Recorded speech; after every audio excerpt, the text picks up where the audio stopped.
नमस्कार, आपके साथ मैं हूं सुमेरा खान। दक्षिण एशिया के 12 देशों का एक संगठन है जिसे शॉर्ट फॉर्म में आसियान कहते हैं। चीन भी आसियान का मेंबर है। 2010 में वियतनाम की राजधानी हनोई में आसियान समिट हुआ था। इस मीटिंग में सभी देशों ने साउथ चाइना सी में चीन की दादागिरी को लेकर शिकायत की थी। इस शिकायत पर चीन के तत्कालीन विदेश मंत्री यांग जेची ने जवाब दिया था। चीन बहुत बड़ा देश है, बाकी देश छोटे छोटे हैं, हमसे कहीं छोटे। यही फैक्ट है और ये सबको मान लेना चाहिए। वो 2010 था, ये 2021 है। 11 साल बाद ये फैक्ट बदल चुका है। चीन की हेकड़ी हवा हो चुकी है। हमारी सरहद से चीनी अपने पाप की गठरी समेटने लगे हैं। करीब 9 महीने बाद एलएसी में हर ताव तेवर और फर्जी ताकत दिखाने वाले माओ के वारिसों की अकल कैसे ठिकाने आई, इसे इस रिपोर्ट में विस्तार से जानिए। यकीन मानिए, हिंद के जांबाजों की शौर्य गाथा पर आप फख्र करेंगे। हमारे दृढ़ संकल्प का ही यह फल है कि हम समझौते की स्थिति पर पहुंच गए। चीन के साथ पैंगोंग लेक के नॉर्थ एवं साउथ बैंक पर डिसएंगेजमेंट का समझौता हो गया है। अपनी 1 इंच जमीन भी किसी और को नहीं लेने दें। बड़े बेआबरू होकर, हर मोर्चे पर शिकस्त खाकर, दुम दबाकर लौटना इसी को कहते हैं। एलएसी से लौटते चीन के टैंकों की ये कतार इस बात का प्रमाण है कि मोदी हैं तो मुमकिन है, हर बार मुमकिन है। इसे सिर्फ तस्वीर नहीं समझिए, ये हमारे जांबाजों के साहस की जीत है। देश के वीर सपूतों के हौसले का परचम है। प्रधानमंत्री मोदी की कूटनीति, अर्थनीति और रणनीति की ताकत और काबिलियत की फतह है। इसीलिए करीब 9 महीने बाद माओ के वारिसों की बुद्धि ठिकाने पर आ चुकी है। हमारे दृढ़ संकल्प का ही यह फल है कि हम समझौते की स्थिति पर पहुंच गए। इन दिशा निर्देशों के दृष्टिगत सितंबर 2020 से लगातार मिलिट्री एंड डिप्लोमेटिक लेवल पर दोनों पक्षों में कई बार बातचीत हुई है कि इस डिसएंगेजमेंट का म्यूचुअली एक्सेप्टेबल तरीका निकाला जाए। रक्षा मंत्री ने बताया, बात की, समझाया, नहीं माने तो मार कर भगाया। लद्दाख के ठंडे रेगिस्तान की सफेद रेत पर हमारे शूरवीरों के शौर्य के निशान चीनियों को मिली शिकस्त का किस्सा बयां कर रहे हैं। जिनपिंग के जल्लादों को यकीन न था, उम्मीद न थी कि पड़ोसियों की जमीन कुतरने वाले चीनी चूहों को इस बार दांत टूटने की सजा मिलेगी।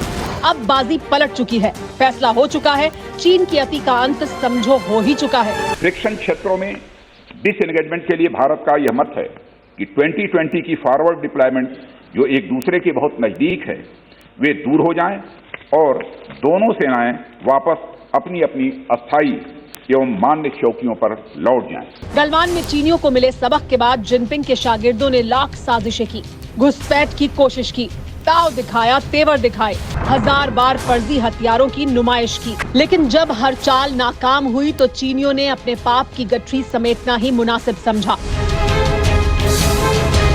रक्षा मंत्री राजनाथ सिंह के मुताबिक डिसएंगेजमेंट के लिए ये 7 फैसले हुए हैं। दोनों देश फॉरवर्ड इलाकों से फौज हटाएंगे, डिप्लॉयमेंट हटाएंगे, यानी दोनों देशों की जो टुकड़ियां अब तक एक दूसरे के बेहद करीब तैनात थीं, वहां से पीछे हटेंगी। चीन अपनी टुकड़ियों को पेंगोंग लेक के नॉर्थ बैंक में फिंगर 8 के पूर्व की तरफ रखेगा। भारत अपनी टुकड़ियों को फिंगर 3 के पास अपने परमानेंट बेस पर रखेगा। पेंगोंग लेक से डिसएंगेजमेंट के 48 घंटे के अंदर सीनियर कमांडर लेवल की बातचीत होगी। पेंगोंग लेक के नॉर्थ बैंक की तरह साउथ बैंक में भी डिसएंगेजमेंट होगा। अप्रैल 2020 के बाद के सभी निर्माण हटाए जाएंगे और पहले जैसे हालात कायम किए जाएंगे। यही तो हम चाह रहे थे, लेकिन चीनियों की विस्तारवादी बुद्धि इस कदर भ्रष्ट हो चुकी थी कि इतनी सी बात भी समझ नहीं आ रही थी। बातचीत के लिए हमारी स्ट्रेटेजी तथा अप्रोच माननीय प्रधानमंत्री जी के इस दिशा निर्देश पर आधारित है कि हम अपनी 1 इंच जमीन भी किसी और को नहीं लेने दें। रक्षा मंत्री राजनाथ सिंह ने संसद के दोनों सदनों में एलएसी पर चीन के साथ हुए करार के बारे में बताया, लेकिन इसका इशारा करीब हफ्ते भर पहले दे दिया था। TV9 भारतवर्ष कॉन्क्लेव में रक्षा मंत्री ने साफ कहा था कि वो संसद में ऐसी जानकारी देने वाले हैं जिससे पूरे देश का सिर फख्र से ऊंचा हो जाएगा। कोई चिंता का विषय नहीं है। अब वो चाहे जितनी बार ये कहें अपनी सेना को कि युद्ध के लिए तैयार रहे, लेकिन हम यहां चुप नहीं बैठे हैं। यदि युद्ध के लिए कोई तैयार कर रहेगा और भारत के साथ छेड़छाड़ करेगा तो उसका पूरी ताकत के साथ हम मुकाबला करेंगे। आप जानते हैं निशान जी, जो कुछ भी मैं बोलता हूं बहुत ही नाप तोल कर बोलता हूं और वेल कैलकुलेटेड बोलता हूं। अब पार्लियामेंट प्रारंभ हो चुकी है, इसलिए नतीजा निकला कि नहीं निकला मैं इस समय मीडिया के सामने नहीं कह सकता हूं। जो कुछ भी मुझे कहना होगा मैं पार्लियामेंट में ही मैं कहूंगा, क्योंकि हमारी ये मजबूरी है। अब तक जो हमारे सेना के जवानों ने किया है, मैं इतना ही कहना चाहूंगा, पूरी जानकारी होने के बाद हर देशवासी का मस्तक गर्व के साथ ऊंचा हो जाएगा। पिछले साल मई में लद्दाख में पेंगोंग लेक के किनारे हुई झड़प के बाद से ही चीन की घुसपैठ वाली साजिश सबसे पहले सामने आई थी, जिसके बाद जून में गलवान में हुई हिंसा ने चीन के पाप का हर दस्तावेज सामने रख दिया था। गलवान में मार खाने के बाद से ही चीन नई साजिशों को अंजाम देने की तैयारियों में जुटा था। खास तौर से पेंगोंग लेक के दक्षिणी किनारे की ब्लैक टॉप चोटी पर माओ के बारिशों की काली नजर टिकी हुई थी। सवाल यह है कि जो चीन 15-15 घंटे चली मीटिंग के बाद भी मानने को तैयार नहीं था, उस चीन की अकल कैसे ठिकाने आई? इसका जवाब है लद्दाख की ऊंची चोटियों पर लहराता तिरंगा। ब्लैक टॉप, हेलमेट, मगर हिल, गुरुंग हिल, रेजनला, रेजांगला, मुखपारी समेत 20 ऐसी चोटियां हैं जहां हमारे जवानों ने अगस्त के बाद से ही पैर जमा लिए थे। इसके साथ ही बेहद अहम माने जाने वाले स्पंगुर दर्रे पर भी हमारे जवानों का कब्जा है। इन चोटियों से चीन के मोल्डो बेस समेत करीब सभी अहम ठिकाने हमारे टैंकों के डायरेक्ट टारगेट पर थे। यही वजह है कि चीन बौखलाया हुआ था, लेकिन आगे बढ़ने की हिम्मत नहीं कर पा रहा था। रही सही कसर एलएसी की बर्फीली सर्दी में दम तोड़ते चीनियों ने पूरी कर दी। इसीलिए बीजिंग से जिनपिंग के शागिर्दों की साजिश वाली बारात की वापसी का फरमान जारी कर दिया गया। अब कैसे तैनाती होगी ये भी समझिए। पेंगोंग लेक करीब 14,500 फीट की ऊंचाई पर है। झील के उत्तरी किनारे पर बंजर पहाड़ियां हैं। लोकल भाषा में इन्हें छांग छेनमो कहते हैं। इन पहाड़ियों के उभरे हुए हिस्से को ही फिंगर्स कहा जाता है। दक्षिण का हिस्सा चुशूल का है, जो हमारा इलाका है। भारत का दावा है कि एलएसी की सीमा फिंगर 8 तक है। चीन ने फिंगर 5 तक कब्जा जमा लिया था। करार के बाद चीन फिंगर 8 से पीछे जाएगा, वहीं हमारे जवान फिंगर 3 के पास तैनात रहेंगे। यानी अप्रैल 2020 से पहले के जो हालात थे वही हालात बनाए जाएंगे। 2017 के बाद ये दूसरा मौका है जब चीन को एलएसी पर उसी भाषा में जवाब दिया गया जिसे माओ के वारिस बखूबी समझते हैं। इतना जरूर है कि डोकलाम में 73 दिन बाद ही चीन ने बोरिया बिस्तर बांध लिया था। वहीं लद्दाख में चीन के जंगी फितूर वाले जहन की सर्जरी करने में 9 महीने का वक्त लग गया। लेकिन क्या चीन पर पूरी तरह भरोसा किया जा सकता है? ये सवाल हमेशा बरकरार रहेगा। जिनकी नियत में खोट हो, दिल में फरेब हो, उनका साथ भला कौन देगा? पाकिस्तान का हाल भी कुछ ऐसा ही है। मुल्क तबाह हो गया, आवाम मुफलिसी और महंगाई से त्राहिमाम कर रही है, गृह युद्ध जैसे हालात हैं। पाकिस्तान का हाल ऐसा ही होना था। समझौता एक्सप्रेस याद है ना आपको? अटारी से लाहौर के बीच चलती थी, लेकिन अब पाकिस्तान की कंगाली का बोझ ढो रही है। इसीलिए पाकिस्तान के फरेब और मक्कारी का एक और सबूत देखना जरूरी है। ये रिपोर्ट देखिए। जो समझौता एक्सप्रेस कभी सरहदों की दूरियां कम करने का जरिया थी, वही समझौता एक्सप्रेस इन दिनों जिन्ना के मुल्क के लिए रोटी का इंतजाम कर रही है। हैरान मत होइए, पूरी खबर जानेंगे तो आप भी कमोबेश ऐसा ही कहेंगे, इसलिए विस्तार से जानिए। 5 अगस्त 2019 को कश्मीर से धारा 370 हटाई गई। समझौता एक्सप्रेस 7 अगस्त 2019 को आखिरी बार पाकिस्तान गई थी।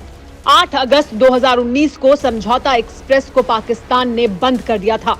इस वजह से ट्रेन के 11 कोच पाकिस्तान में फंस गए। 7 अगस्त 2019 को समझौता एक्सप्रेस जब पाकिस्तान गई थी तो हमारी मालगाड़ी के 10 डिब्बे सामान लेकर पाकिस्तान गए थे।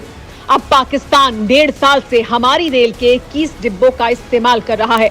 इतना ही नहीं, बार बार याद दिलाने के बाद भी पाकिस्तान कोच नहीं लौटा रहा। समझौता एक्सप्रेस का इतिहास लगभग 45 साल पुराना है। इसकी नींव 1971 की जंग के बाद हुए शिमला समझौते में पड़ी थी, जिसमें दोनों देश इस बात पर राजी हुए थे कि एक दूसरे के बीच रेल सेवा को फिर से बहाल किया जाएगा। समझौता एक्सप्रेस को 22 जुलाई 1976 को अटारी लाहौर के बीच शुरू करने का फैसला किया गया। शुरुआत में इसे रोज चलाया जाता था, लेकिन 1994 में इसे हफ्ते में 2 दिन ही कर दिया गया। खास बात यह है कि पाकिस्तान के पाप जब भी सरेआम होते, जिन्ना के वारिस ट्रेन को रोक देते। ऐसा कई दफा हुआ है। 13 दिसंबर 2001 को संसद पर हमले के बाद भी समझौता एक्सप्रेस रोक दी गई थी। 27 दिसंबर 2007 को बेनजीर भुट्टो हमले के बाद इस ट्रेन को रोक दिया गया था। फरवरी 2007 में समझौता एक्सप्रेस में एक जबरदस्त धमाका हुआ, जिसमें 68 लोगों की मौत हुई थी। कश्मीर से 370 का कांटा निकलने के बाद से पाकिस्तान ने ट्रेन को रोक दिया। 3 दिन बाद हमारी तरफ से भी समझौता एक्सप्रेस को रोक दिया गया और तभी से पाकिस्तान हमारे कोचों का इस्तेमाल कर रहा है।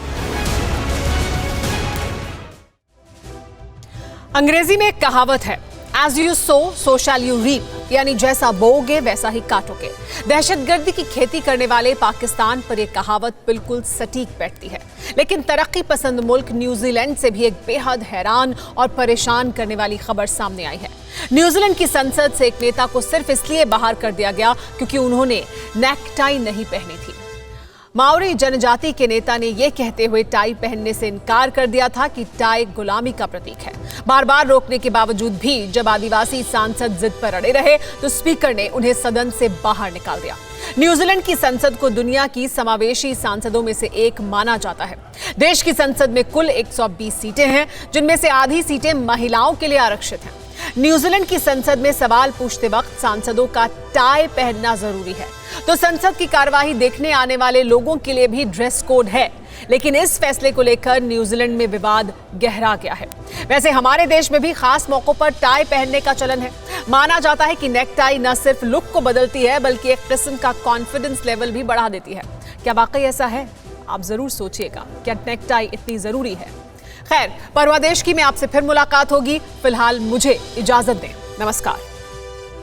अड़ी सोमवार से शुक्रवार शाम 6 बजे सिर्फ TV9 भारतवर्ष पर।